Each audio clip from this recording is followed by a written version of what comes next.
Saudações a todos, sejam bem-vindos a mais um vídeo do MGF, como é que vocês estão? O vídeo de hoje vai ser a continuação daquela minha playlist sobre as cidades de Westeros. Um vídeo de coletânea, na verdade, porque eu já falei a respeito das 4 principais, agora eu vou falar a respeito de outros assentamentos que tiveram algum tipo de importância ou destaque nas crônicas até este momento, ou no passado também, para que vocês tenham uma melhor noção da quantidade de assentamentos relevantes que existem em Westeros ao final do 3º século após a conquista. Esse vídeo é um vídeo de informações gerais, então não precisam se preocupar com spoilers.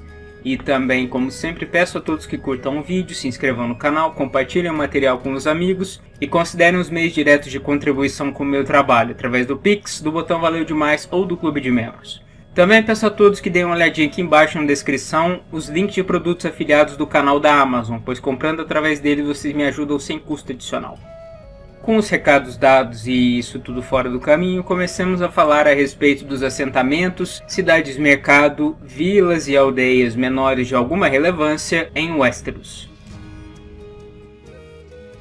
O continente de Westeros é uma terra onde predomina um sistema de trabalho baseado no feudalismo, e por isso mesmo, a maior parte de sua população habita os campos, trabalhando de sol a sol para semear a região de cultivo e fazer as mais diversas colheitas brotarem, sustentando assim toda a pirâmide social, e permitindo que a própria sociedade se estruture dessa forma, alimentando os nobres e cavaleiros acima e seus próprios familiares no processo. No entanto, ainda assim, nem todos os Westerosi habitam as porções rurais do continente, e existem por aqui algumas notáveis exceções a essa regra na forma de cidades, assentamentos murados e vilas, cujos tamanhos e graus de importância variam de maneira drástica, a depender de sua localização, longevidade, história, atributos geográficos e condições econômicas. Nesta série, já falamos a respeito das principais cidades do continente, a capital dos reinos, Porto Real, fundada ainda durante o início da Guerra de Conquista por Aegon em pessoa, Vila Velha, a Velha Senhora da Campina, a mais antiga das cidades de Westeros, e os domínios dos Hightower da Torralta, Lannisporto, a Dourada, a Pérola do Mar do Poente, cidade que abriga o ramo menor da casa Lannister, é protegida pelo poderio do Rochedo e é afamada em todo o mundo por concentrar uma indústria de ourivesaria invejável. E Porto Branco, a norte, o assentamento da casa Manderly, e o principal porto através do qual o comércio entre os domínios dos Stark e o restante do continente flui. No vídeo de hoje, portanto, falaremos a respeito dos principais assentamentos Westerosi que não foram citados até o momento, falando sobre as maiores cidades-mercado e vilas que não chegaram a se enquadrar na categoria superior de cidades. Por isso, e sem mais delongas, comecemos a nossa relação dos outros assentamentos de maior nota, renome ou importância em Westeros. Número 12. Vila Toupeira. Confesso que esse assentamento é um dos meus preferidos em toda a obra, e por isso mesmo não havia uma escolha melhor para começar essa nossa relação.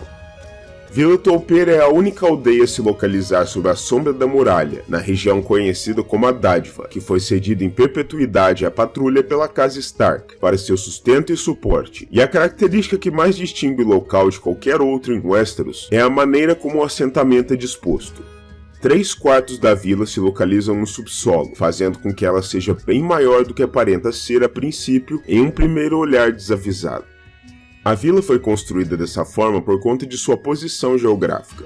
Estando tão a norte, os anos de inverno assistem normalmente a um acúmulo de gelo e neve tamanhos na superfície que os caminhos normais se tornam absolutamente intransitáveis por muito tempo. Isso para não falar do frio extremo, perfeitamente capaz de matar quem não esteja devidamente preparado para encará-lo. Por isso, para que a vila continue em funcionamento mesmo durante esse período duro, a maior parte de seus estabelecimentos e casas se encontram escavados na rocha sob a terra, conectados através de túneis e passadiços sombrios, iluminados pela mortiça luz de tochas. Uma ferraria, celeiros, um estábulo e alguns poucos casebres mais simples são os únicos exemplos de construções que se encontram acima da linha do chão, enquanto todo o restante, até mesmo o bordel, é subterrâneo, o que aliás levou os irmãos negros a criarem um curioso eufemismo para se referir à atividade de se relacionar com as prostitutas do local, encontrar tesouros enterrados. Número 11. Vila Gaivota. A primeira cidade-porto murada da qual não podemos nos furtar de falar é, naturalmente, o assentamento de Vila Gaivota, o único de seu tipo dentro dos domínios da Casa Arryn, o vale que leva seu nome. A categorização de Vila Gaivota sempre foi um pouco difícil de aferir, com alguns considerando-a como uma legítima cidade, ainda que seja descrita como muito menor do que Porto Real ou Vila Velha, enquanto outros insistem que é um assentamento menor, e nada mais, mas ainda assim, falemos a respeito do local. Construído já nos tempos dos primeiros homens, esse próspero porto era antigamente dominado e controlado pela Casa Shet, mas com as invasões ândalas, a casa acabou por se aliar a uma das casas dos recém-chegados, os Grafton, apenas para ver seu rei morto em batalha e os novos aliados tomarem o controle por sobre seu porto, se aproveitando do vácuo de poder deixado pelo falecimento do monarca. Nos dias atuais, Vila Gaivota é um local importantíssimo para o comércio do vale com o restante do continente, pois a natureza geográfica isolada da região por terra faz com que essa seja de longe a passagem mais eficiente e segura para dentro e para fora da região, mesmo no auge dos anos de inverno, quando as passagens por terra pelos altos passos de montanha se tornam intransponíveis, o que aliás faz com que até mesmo um ramo menor da Casa Arryn escolha chamar este local de lar. Em um passado não tão distante, Vila Gaivota também serviu como local de ancoragem da pequena, porém potente frota de combate da Casa Arryn, mas tal frota foi perdida ainda durante os tempos da conquista. Ainda assim, o porto continua a prosperar, e graças a essa localização geográfica estratégica, rente às rotas comerciais que serpenteiam para cima e para baixo pelo Mar Estreito, os produtos mais valiosos e exóticos negociados pelos mercadores que singram tais rotas nunca estão distantes de seus mercados. Número 10. Valfreixo. Essa cidade murada também é bastante conhecida por aqueles que se recordam das aventuras de Dun Kineg, pois a história da irreverente dupla se iniciou justamente aqui, nos idos do ano 209 após a conquista, durante um torneio realizado na Campina nas cercanias da cidade. Quanto à cidade em si, Valfreixo é um assentamento tido como convidativo, uma cidade-mercado murada com casas de pedra embranquecidas e tetos bem inclinados, bem ao estilo sulista. A cidade é dominada pela fortaleza triangular conhecida tão somente como Castelo de Valfreixo, o assento da Casa Ashford, que controla essa porção da Campina. O local é importante por ser um centro ao qual os agricultores e criadores de gado de muitas milhas ao redor acorrem para negociar seus produtos, o que garante a prosperidade não apenas dos Ashford, mas também do povo da cidade em maneira geral, ou seja, pode-se dizer que é um perfeito exemplo de um assentamento modelo da Campina. Número 9. Vila Acidentada. Localizada na porção mais a sudoeste dos domínios Stark, Vila Acidentada fica, como o próprio nome sugere, em uma porção irregular de terra, cercada por colinas e escarpas, e é o domínio e o assento da Casa Dustin, uma das casas subordinadas aos lobos gigantes, que governa essas paragens a partir de seu solar, conhecido também como Solar Acidentado. A cidade é composta quase inteiramente em madeira, o que não chega a ser uma surpresa em se tratando de um assentamento nortenho, já que se trata tanto de um material de construção mais abundante nessa região e, por consequência, mais barato também, como se trata de um isolante térmico bastante eficiente, ajudando os habitantes a sobreviverem melhor aos duros anos de inverno que se abatem sobre a região. Uma outra característica distintiva sobre a cidade e sobre a região que a cerca é a presença das antigas elevações tumulares dos primeiros homens por aqui, por ser essa uma região antiga, o que desperta especialmente o interesse de mestres e eruditos, especializados no estudo da história da região e do norte como um todo. Número 8. Val do Ocaso. Este assentamento murado nas atuais Terras da Coroa é um dos mais famosos, ou melhor dizendo, mais infames em todos os 7 reinos, pois o motivo que o tornou conhecido não é exatamente muito feliz. Foi aqui, no ano 277 após a conquista, que ocorreu o trágico episódio conhecido até os dias de hoje como o Desafio de Val do Ocaso, quando o Lorde da casa que dominava este porto então, os Darkling, raptou e manteve como seu cativo durante meio ano ninguém menos do que o monarca à época, o rei Aerys II Targaryen, por conta de algumas desavenças com sua enérgica mão, o Lord Tywin Lannister, por questões comerciais e alfandegárias, já que na visão do Lorde seu porto vinha sendo esmagado pelas imposições do Trono de Ferro, perdendo um grande volume de comércio em seu porto, e ele sentia que deveria tomar uma medida drástica para refrear esse movimento. O rei foi eventualmente libertado pela ação heróica de Sir Barristan Selmy, no entanto, e depois disso, os Darklings estavam liquidados. Um Aerys em fúria ordenou que todos fossem executados, e a casa efetivamente deixou de existir, com o controle sobre seu castelo, o Forte Parto e sobre toda a Val do Caso sendo transferido aos Riker desde então. Apesar deste evento trágico e brutal, Val do Caso perseverou, e o que já vinha sendo um próspero porto desde os tempos dos primeiros homens continuou a ser uma referência comercial na região, muito embora continue também sendo eclipsado pela imensa sombra representada por Porto Real, como não poderia deixar de ser. A cidade mesmo assim emana riqueza, com suas ruas completamente calçadas em pedra, o que não se pode observar nem na própria Porto Real, e uma grande praça de mercado central, na qual produtos vindos de locais tão distantes quanto a Baía dos Escravos e o Mar de Jade podem ser encontrados. A cidade é cercada por poderosas e altas muralhas, e seu porto profundo é capaz de abarcar mesmo os navios de maior calado, como por exemplo os famosos e pesados baleeiros e benesses. Número 7. Lagoa da Donzela.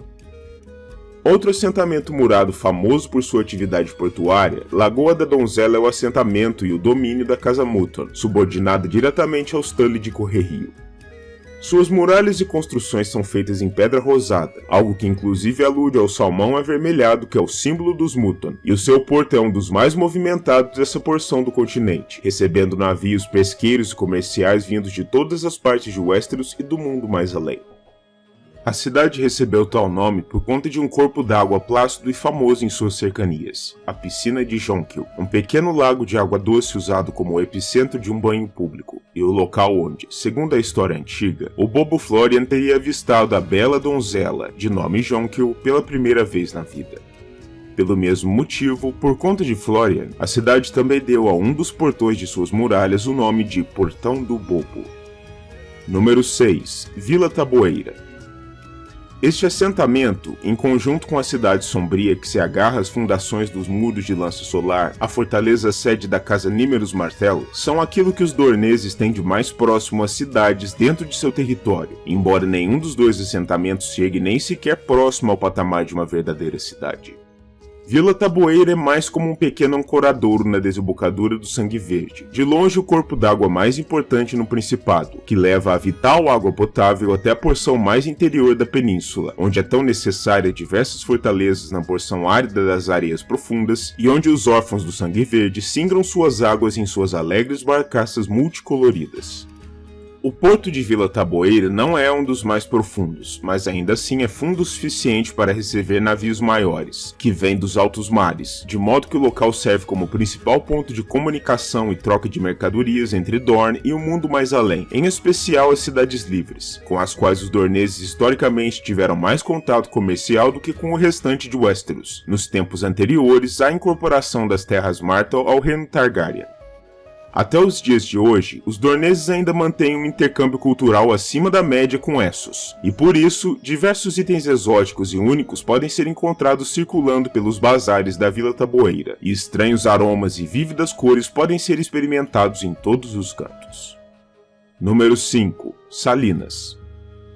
Salinas é mais um dos pequenos assentamentos portuários que podem ser encontrados no coração do continente, e de fato é quase completamente eclipsada pela existência de Lagoa da Donzela, mas é um local que acabou tendo algum destaque nas crônicas, por ter sido o ponto de partida do qual Arya Stark zarpou do continente em direção a Braavos, para adentrar a Casa do Preto e Branco e começar seu treinamento para se tornar uma assassina sem rosto. A pequena cidade murada é dominada pela Casa Cox, uma casa das terras fluviais de pouca monta, e a cidade é condizente com esse status, nunca tendo sido um ancorador importante ou algo assim, ainda que conte também com suas lojas, algumas poucas tavernas, um estábulo e mesmo um septo, para onde o povo local acorre para suas orações. Número 4. Fidal Porto. Este assentamento costeiro é o equivalente nas Ilhas de Ferro à Vila Taboeira em Dorne, aquilo que mais se aproxima de uma cidade no arquipélago, ainda que para os padrões das Terras Verdes, esteja mais no patamar de uma mera aldeia. Fidal Porto se localiza na Ilha de Pike, a mesma na qual a sede dos Greyjoy está, e disse que tem metade do tamanho do assentamento conhecido como Vila de Lord Hewitt, em Escudo de Carvalho, uma das ilhas escudo da Campina. O porto é dominado pela Casa Menor Botley, que presta vassalagem direta aos Greyjoy, e oferece um ancoradouro seguro para aqueles que desejam visitar a sede dos Senhores Ceifeiros, pois o lado da ilha em que a própria Pike se localiza é consideravelmente mais bravio, com uma geografia mais escarpada e perigosa aos navios. Como as Ilhas de Ferro são famosas por suas minas de metais como o ferro, Fidal Porto angariou uma reputação sólida ao longo dos séculos como um centro da metalurgia, produzindo excelentes espadas, machados, cotas de malha e mesmo armaduras de placas de aço.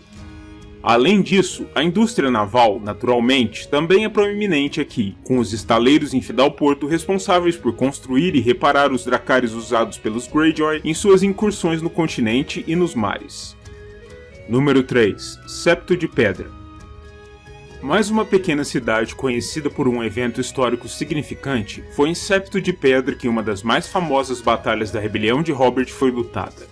O próprio Robert se encontrava então em fuga, ferido e sozinho após uma derrota, se ocultando em um bordel enquanto as forças reais comandadas pela mão do rei de então, Lord John Connington, varriam o assentamento de porta em porta à sua procura. Como não foram capazes de encontrá-lo, no entanto, acabaram perdendo um valioso tempo este que a força rebelde liderada por Lord Eddard Stark usou para alcançar o local. Ao mesmo tempo, um Robert reestabelecido emergiu do bordel armado e couraçado, enfrentando e quase matando Lord Connington sobre os degraus do septo que dá nome à cidade, decretando a grande vitória rebelde ali. Depois deste ponto, a rebelião parecia seriamente pender para o lado dos rebeldes, e como punição por seu fracasso, Lord Connington foi destituído de seus títulos de suas terras pelo rei, removido do cargo de mão e exilado do continente, onde supostamente se matou com a bebida por desgosto. Hoje em dia, Septo de Pedra é um local tranquilo nas terras fluviais. Uma cidade-mercado com uma grande praça central onde a população das cercanias vem vender seus produtos e comprar aquilo que não são capazes de produzir. E para além disso, não há muito que possa ser dito sobre o assentamento, para além do fato de ter se tornado um dos locais que os foras da lei da Irmandade Sem Estandartes passaram a frequentar durante os eventos da Guerra dos Cinco Reis. Número 2. Tumbleton. Esse assentamento é bastante interessante, pois figurará de maneira proeminente nas próximas temporadas de House of the Dragon, já que nada menos do que 2 grandes batalhas da guerra serão lutadas na cidade. Nos livros, no entanto, o destino de Tumbleton não foi tão feliz. Antes do início da dança, o local era próspero, repleto de bancas de mercado, estalagens e septos, mas após a destruição material profunda sofrida durante a dança, Tumbleton mingou bastante, e durante os eventos das crônicas, a cidade se tornou apenas uma mera sombra do que fora no passado. E finalmente, número 1, a Vila de Inverno. Este talvez seja um dos assentamentos menores mais populares e conhecidos entre os fãs da obra, por ser justamente o pequeno núcleo urbano que se espalha pelo entorno de uma das faces da muralha externa de Winterfell, o coração do norte e a sede da casa Stark. O assentamento é, naturalmente, muito menor do que Porto Branco, e não existem raias de comparação entre as duas cidades, com a Vila de Inverno sendo muito mais isso mesmo, uma mera vila, mas ainda assim, ela cumpre um papel histórico importantíssimo. É o local para onde os nortenhos mais vulneráveis, tanto os muito jovens quanto os muito velhos, acorrem durante os momentos de escassez, perigo e nos anos de inverno em especial, para estarem mais próximos do poder central Stark, procurando por uma oportunidade de conseguir sustento junto aos senhores de Winterfell e de cair nas boas graças deles, talvez. Como resultado, a Vila de Inverno tem uma taxa de ocupação que varia muito. Durante a primavera e o verão, 4/5 do assentamento permanecem completamente vazios, enquanto nos anos de inverno, por outro lado, a vila se torna apinhada ao ponto de quase explodir, com pessoas vindas de todos os cantos do norte e às vezes até mesmo de mais além. De fato, de acordo com estimativas semi-canônicas, quando completamente cheia, durante o auge dos anos de inverno, a Vila de Inverno pode alcançar uma população que beira as 15.000 pessoas, tornando-a quase em uma cidade digna do nome, ainda que apenas temporariamente.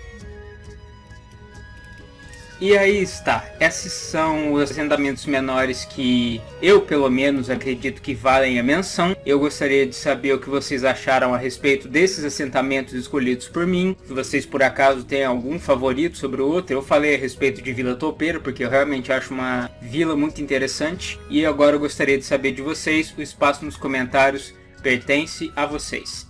Eu agradeço a todos por terem assistido, lembro para curtirem, compartilharem, se inscreverem no canal caso ainda não sejam inscritos e considerarem os meios diretos de contribuição que eu expliquei mais cedo, além de darem uma olhada nos links de produtos afiliados do canal da Amazon. Também peço a todos que deem uma olhada aqui no primeiro comentário fixado e na descrição o link do meu segundo canal, a Omnipédia, onde eu falo de temas ligados às ciências humanas com essa mesma pegada, esse mesmo roteiro, a mesma narração, o mesmo estilo. Para quem curte esse estilo ou curte esses temas, vale a pena dar uma olhada.